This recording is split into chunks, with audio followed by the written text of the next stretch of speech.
Hello hi welcome back to my another recipe. ఈ recipe వచ్చేసి చాలా చాలా ఫేవరెట్ కాంబినేషన్ అని చెప్పచ్చు. ఇట్స్ గోంగూర చికెన్, మటన్ కాదు. సో దీని ప్రాసెస్ వచ్చేసి మనము గోంగూరని ఫస్ట్ నీట్గా కడుక్కొని ఆరబెట్టుకోవాలన్నమాట. ఆరబెట్టుకుని ఒక చుక్క నీళ్ళు కూడా ఉండకూడదు. ఆరబెట్టుకుని దాన్ని ఆరిన తర్వాత నేను చూపించిన విధంగా మీరు గోంగూరను ఒక ప్యాన్లో వేసేసి జస్ట్ మూత పెట్టేసేయండి. అది ఆవిరికి మగ్గిపోతుంది. ఒకవేళ నీళ్ళు ఉంటే కనుక ఆకులు ఆకులు ఉంటుంది, నీళ్ళు లేకుండా చూసుకోండి.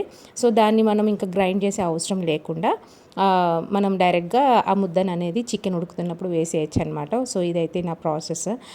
సో మీకైతే ఇది యూనో మనం మామూలుగా రెగ్యులర్ కర్రీలో సాజీరా, లవంగాలు ఆ మసాలాస్ వేస్తాము. ఇందులో అవేమి వేయకుండా కరివేపాకు, ఎండుమిర్చి, ఆవాలు, జీలకర్ర వేసి చికెన్ని తాలింపు పెట్టుకోవాలన్నమాట. సో అంతే, మనం చికెన్ ఉడికిన తర్వాత గోంగూర వేసుకొని కలిపేసుకోవటమే. అంతే, మన gongura chicken is ready. Very yummy yummy, పుల్ల పుల్లగా, టేస్ట్ చాలా బాగుంది. మీకు కూడా రెసిపీ నచ్చిందని అనుకుంటున్నాను. డెఫినెట్గా ట్రై చేయండి. ఇంకా మరిన్ని రెసిపీస్ కోసం ఛానల్ని సబ్స్క్రైబ్ చేసుకోండి. Happy cooking.